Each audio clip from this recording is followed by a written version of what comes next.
Përshëndetje, ju njoj me shtypin e ditës për këtë të shtunë datë 25 tetor. Gazeta Telegraf hapet me lajmin: loja e Kurum, mbetjet e rrezikshme mund të jenë groposur në shpella.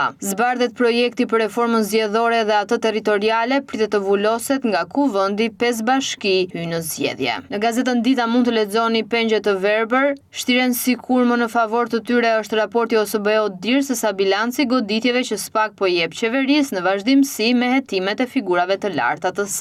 Nazizmi dje dhe sot një pyetje për të kuptuar historinë dhe natyrën njerëzore. Në gazetën Panorama mund të lexoni: nuk u parandalua krimi zgjedhor, debatet mes PD e PS në komision, Berisha nisin protestat. Nis në 2026 kush fiton nga paqja fiskale. Në Panorama Sport mund të lexoni: Klasikja dhe Kreu mbeten në Shkodër, lojtarja e Dinamos pezullohet për shkak të testit të gjinisë. Partizani sfidon kampionët e Tova, nuk i kemi frikë. Pjesa frikson Milanin, ATK me shpëton Allegrin. Conte do goditjen, Kivu pres të jetë luftë ndaj Napolit.